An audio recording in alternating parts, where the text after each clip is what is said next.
Olá, queridos amigos que se apresentam para ouvir essa narrativa do capítulo 25 do livro Atos dos Apóstolos, que eu estou contando essa história, né? Que vocês podem ver, quem está acompanhando, que é uma verdadeira epopeia, né? De Paulo. E no final do capítulo 24, o Paulo estava lá sob a custódia de Félix, né, que era o presidente lá do lugar, e isso já tinha 2 anos, que Félix recebeu o Paulo lá de Cláudio Lísias, que era o tribuno. Cláudio Lísias soube que iam fazer uma emboscada para matar Paulo, porque o sobrinho de Paulo falou para ele, né? E aí ele pegou e transferiu o Paulo para uma outra instância, né, maior, que é a do presidente Félix, com uma carta dizendo que o Paulo era cidadão romano e que os judeus acusavam ele de uma coisa que ele até agora não conseguiu saber do que era, então ele não sabia que atitude tomar, e ele está transferindo para Félix, numa outra instância, numa outra cidade, que é para diminuir a possibilidade de acontecer alguma tentativa, né, de assassinato, como aqueles 40 homens, 2 capítulos atrás, 40 homens, mais de 40, dizia lá, se apresentaram ao sumo sacerdote Anania, a nata lá da sinagoga, dizendo que não iam comer nem beber até que conseguissem assassinar, até que Paulo estivesse morto, né? Aí depois eles não conseguem matar, porque o Cláudio Lísias envia para Félix. E aí fala para eles, envia uma carta também para lá, para a nata da sinagoga, o sumo sacerdote, os principais do templo, os anciãos, os escribas e fariseus, dizendo para eles irem acusar o Paulo lá para Félix, que Félix é que ia tomar a decisão. E aí os caras não conseguiram assassinar o Paulo. Aí as pessoas perguntam, e como é que fica? Fica bem, porque eles não conseguiram, aí eles vão lá no templo, falam com o sumo sacerdote e mandam cancelar a promessa que eles fizeram. Aí de repente eles matam um cordeirinho, né? Ou nem precisa de cordeiro, de repente umas pombinhas, umas preais, aí dá lá em sacrifício, né? E pronto, acabou. Não é nada muito complicado, não. Continuou todo mundo vivo, Deus não castigou ninguém, que eles tinham feito essa promessa, né, que, né, não iam comer nem beber até que Paulo estivesse morto. Só que aí Paulo vai para lá, para Félix. Félix manda chamar o povo e pergunta, o que vocês têm contra ele? E, de novo, eles não têm a acusação nenhuma. Pior, o pessoal que disse que viu Félix, o Paulo, com o grego profanando o templo, não foi lá, que eram os judeus da Síria, ali da parte da Síria, mas de fala grega. Então, assim, nem tem a testemunha. Piorou para eles. Aí o Félix reparou do que estava acontecendo, aí falou, tá, então agora vocês podem voltar para casa que eu vou fazer cariações e vou tomar uma decisão. 2 anos depois, você vê que Félix estava muito empenhado em querer tomar uma decisão. Passados 2 anos, isso é o último versículo do capítulo 24, Félix foi sucedido por Pórcio Festo, que vem de Festus. Todavia, porque desejava manter a simpatia dos judeus, Félix deixou Paulo na prisão. Na verdade, Félix queria agradar a gregos e troianos. Queria agradar supostamente aos judeus, que ele não estava agradando muito, não. Deixando o Félix na prisão, bom, pelo menos o Félix não. Deixando Paulo na prisão, pelo menos ele não está solto por aí. Mas o que os judeus queriam era matar o Paulo e resolver logo isso. Por isso que não está escrito aqui, mas o Félix foi substituído porque os judeus, principais do templo, sumos sacerdotes, ficaram escrevendo cartas lá para Roma, falando mal do Félix, detonando falso testemunho, se eles são... E aí conseguiram substituir o Félix. Agora veio o Pórcio Festo. Por quê? Agora vem o Festus, vem o Pórcio Festus, aí a gente, olha, de repente a gente consegue uma brecha e a gente vai fazer tudo de novo, apresentar lá os falsos testemunhos. De repente o Festo é mais assim endiabrado e ele de repente vai acatar as nossas súplicas, né? Que o que eles querem é assim, não, leva ele lá para Jerusalém, entendeu? Porque aí lá é melhor, né? Porque lá que estão as pessoas que podem fazer o testemunho, né? Mas eles não querem, já sabem o que Paulo vai falar, eles já sabem que o testemunho é falso. Eles querem que no caminho os tais dos mandados do templo assaltem a comitiva e matem Paulo. E aí o capítulo 25 começa assim. O Festo assumiu, né? Aí o Festo assumiu e ele vai dar um rolé para ver lá o que ele ganhou, né? O que ele assumiu. 3 dias depois de chegar à província, Festo subiu de Cesareia para Jerusalém, onde os chefes dos sacerdotes e os judeus mais importantes compareceram diante dele, apresentando as acusações contra Paulo. Qual a novidade? Aí, contra Paulo, pediram a Festo o favor de transferir Paulo para Jerusalém, contra os interesses do próprio Paulo, pois estavam preparando uma emboscada para matá-lo no caminho. Festo respondeu. Aí o Festo, quando ele assumiu esse angu de caroço, alguém falou para ele, no caso o Félix, né?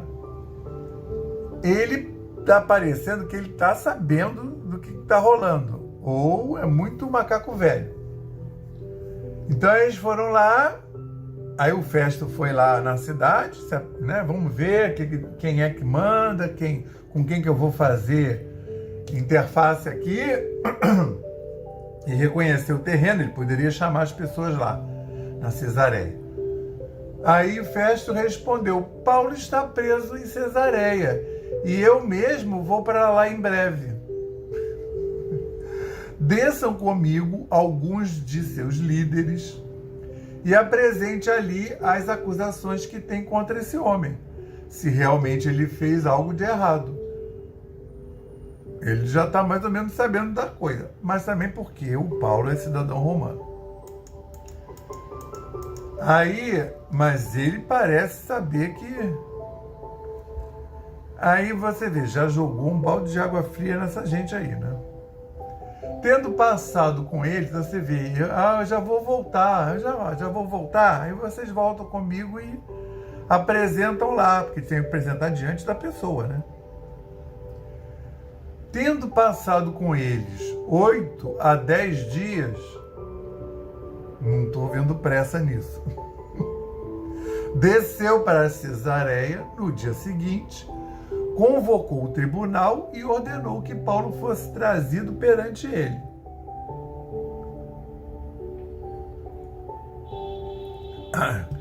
Quando Paulo apareceu, os judeus que tinham chegado de Jerusalém se aglomeraram ao seu redor, fazendo contra ele muitas e graves acusações que não podiam provar.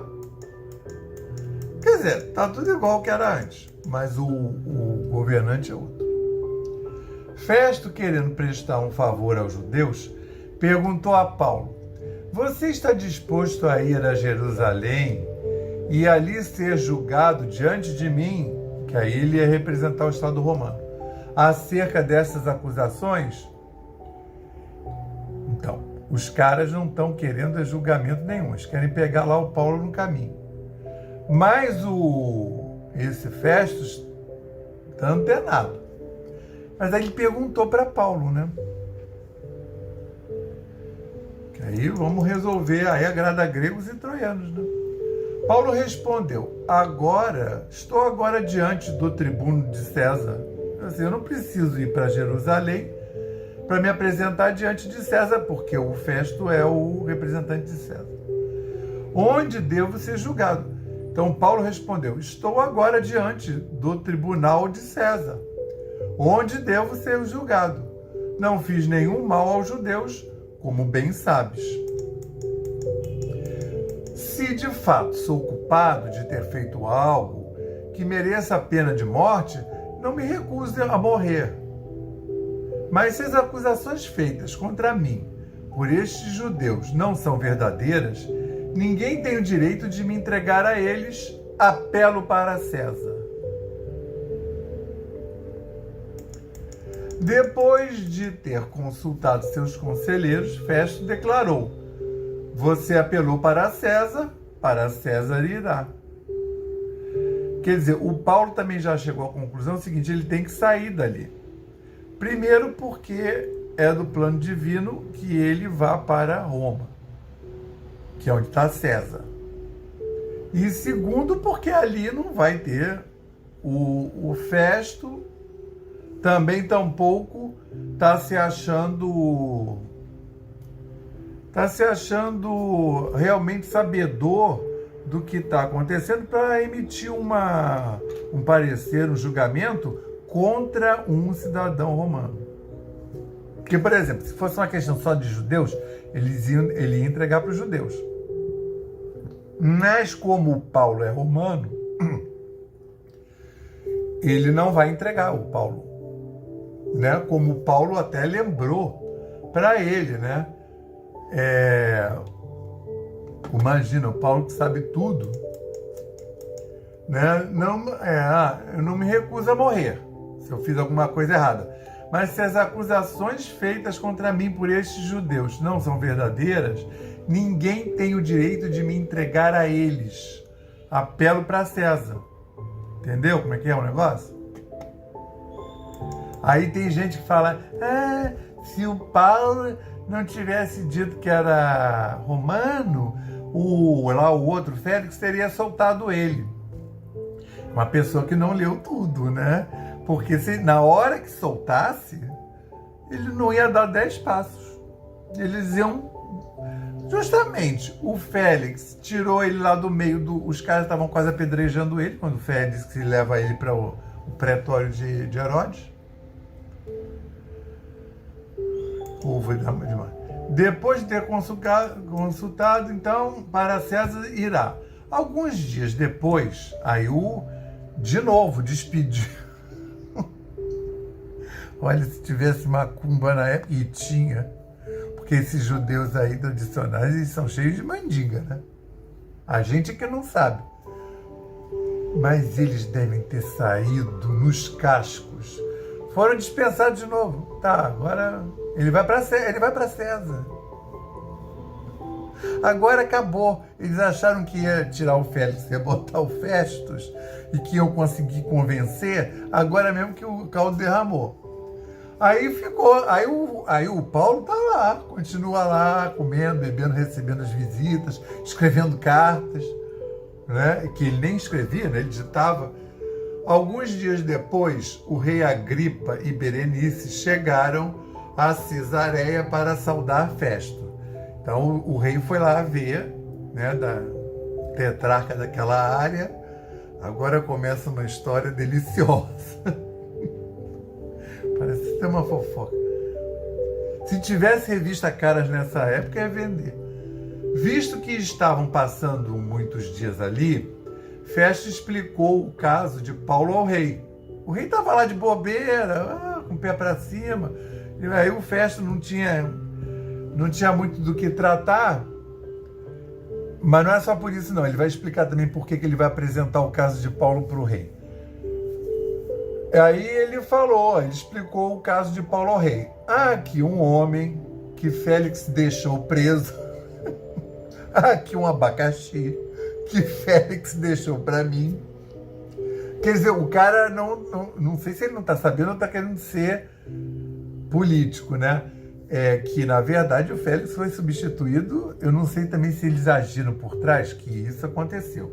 Os principais do templo, o sumo sacerdote, ficaram mandando carta, detonando o Félix para Roma. Então, de repente, pode ser que o Festus, né, assumiu e não sabe por que o outro foi retirado.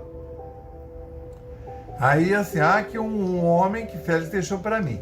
Quando fui a Jerusalém, os chefes dos sacerdotes e os líderes dos judeus fizeram acusações contra ele, pedindo que fosse condenado.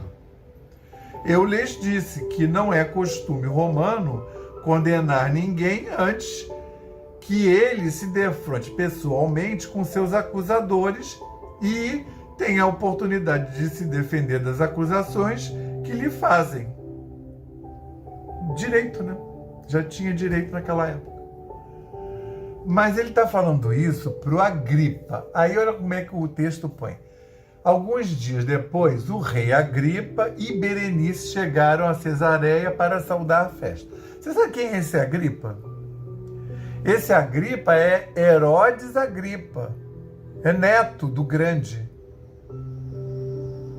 Por vias tortas. Se você for olhar a árvore genealógica de Herodes, é uma festa. Ele tem vários filhos, aí uns não são. Aí quando ele tem a sucessão, alguns não são contemplados, aí cai fora da história. Enfim, que a gente já viu aí, esse aqui é o Agripa. A gente já viu o Herodes Filipe. Nessa história aí, desde que o Herodes o Grande é aquele que manda matar todas as crianças abaixo de 2 anos, tá? É aquele quando Jesus era neném, que o José vai para o Egito, porque aparece um anjo e diz, melhor você sair daqui que vão matar. E aí depois esse Herodes o Grande morre, e aí morre velho, 70 e tantos. Aí ele, pode voltar, quem te procurava já morreu. Aí vem o outro, que é o Herodes Cláudios, uma coisa assim, que era tido por Roma como um péssimo administrador. Provavelmente que ele era bonzinho. Imagina, o pai, o Herodes o Grande, ele matou todo mundo, né? Imagina, o cara mandou matar todas as crianças abaixo de 2 anos. Não preciso falar mais nada, né, sobre essa pessoa. Aí você pensa, ele matou a família. Ele foi matando, não matou todo mundo ao mesmo tempo, mas de vez em quando assim, mata titio, ele matou a família toda. Era um desses desses caras que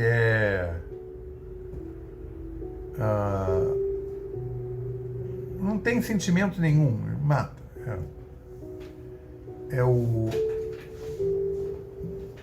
Como é que é? Não sei que é Lapata, esqueci agora. É um pata desses aí, né? E aí esse cara, o que o Roma não gostava, ele foi retirado. Aí entrou o Herodes Antipas. Aí vocês já viram o Herodes Antipas. Esse aí é o Agripa, é neto. É neto, mas não é sucessão direta, não. Chegaram a Cesareia para saudar a festa. Aí ele chegou com Berenice. Quem é Berenice? O rei Agripa e Berenice, não é e a rainha, e a mulher, e a princesa. Berenice é irmã dele. E eles andavam, se apresentavam como casal. Como o Lucas não é fofoqueiro, ele sabotou o rei Agripa e Berenice. Chegaram a Cesareia para saudar a festa. A Berenice, para você ter uma ideia, ela vem de um outro casamento que ela casou com um tio, que era bem mais velho. Aí o tio morreu, ela voltou para a família, para o irmão. Você vê que é um pessoal que está tentando melhorar, vocês vão ver, mas ainda está longe. Visto que estavam passando ali muitos dias, aí o Festo explicou. Aí explicou o caso do Paulo. Aí ele falou, não vou condenar ninguém. Vindo eles comigo para cá, não retardei o caso. Convoquei o tribunal no dia seguinte e ordenei que o homem fosse apresentado. Quando os seus acusadores se levantaram para falar, não o acusaram de nenhum dos crimes que eu esperava.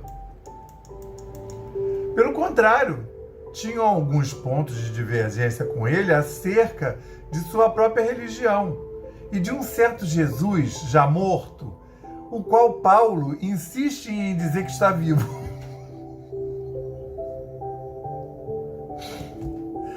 Ai, meu Deus. Que assim, o que tem a ver com isso? Pelo contrário, tinham alguns pontos de divergência com ele acerca de sua própria religião. Ele não está nem sabendo que Paulo é cristão e os caras são judeus, que seguem a Moisés, Velho Testamento. E de um certo Jesus já morto, o qual Paulo insiste em dizer que está vivo. Paulo é maluco. Fiquei sem saber como investigar tais assuntos. Por isso, perguntei-lhe se ele estaria disposto a ir a Jerusalém e ser julgado ali acerca dessas acusações. Apelando Paulo que fosse guardado até a decisão do imperador, ordenei que ficasse sob custódia até que eu pudesse levá-lo a César. Tô até com pena do cara. E o negócio rolando há mais de 2 anos, né? Que aí nisso chegou, ainda ficou lá 10 dias, voltou. Até o Agripa chegar com a Berenice. Então Agripa disse a Festo, eu também gostaria de ouvir esse homem. E ele respondeu, amanhã ouvirás. Aí você vê que eu estou dizendo, eles estão tentando melhorar, tadinhos. Mas a moral deles é outra coisa, né? Funciona diferente. No dia seguinte, Agripa e Berenice...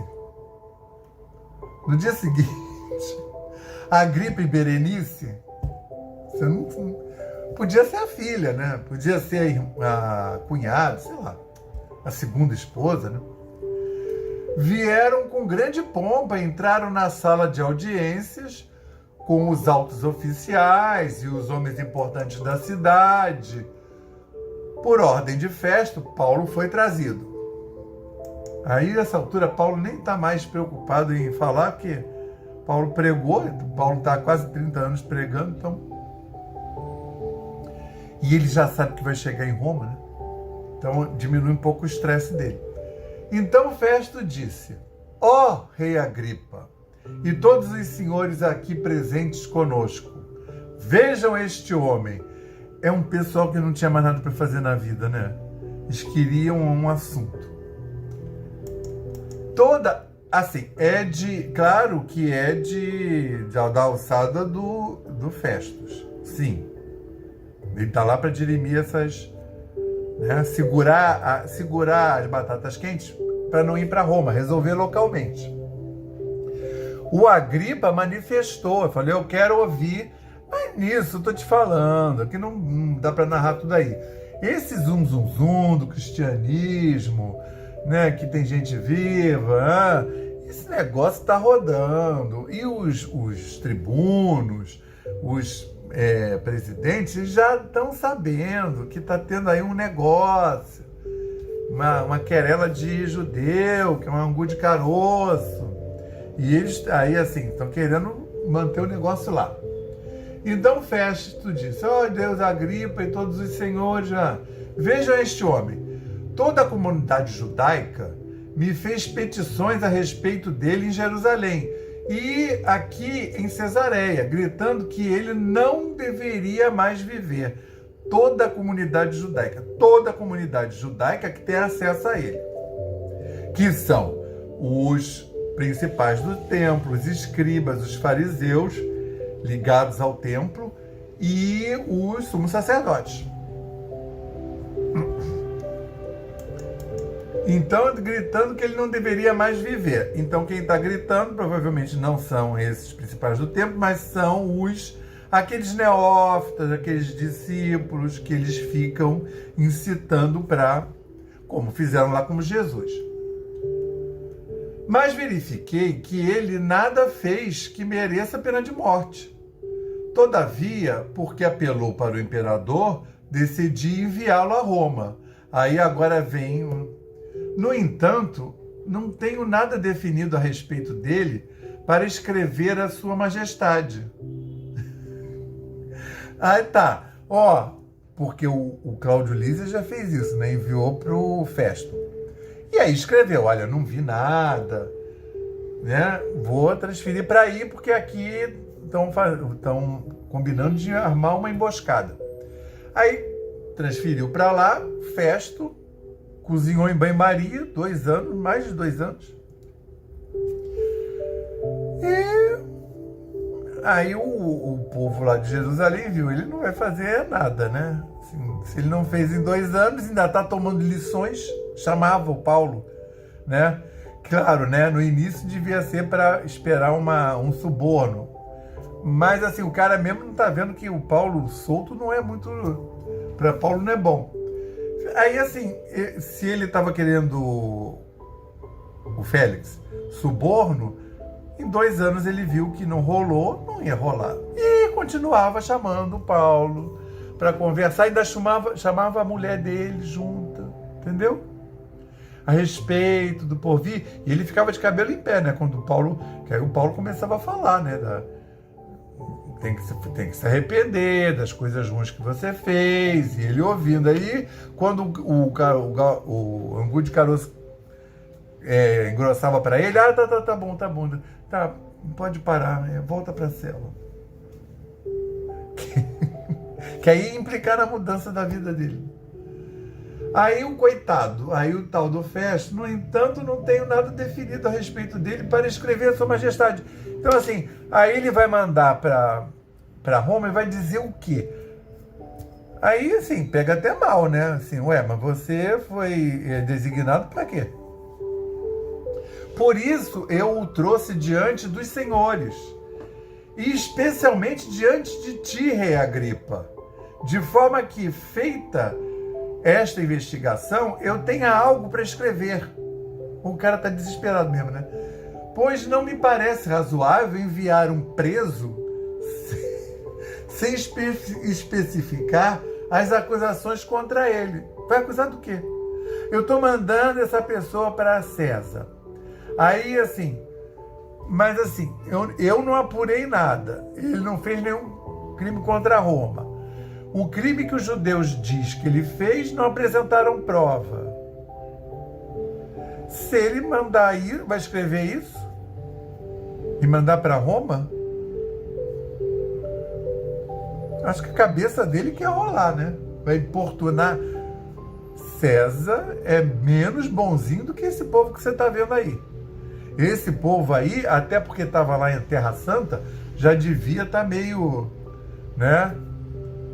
As vibrações do Cristo, imagina, todos os apóstolos andando por lá, até agora só o Tiago que morreu.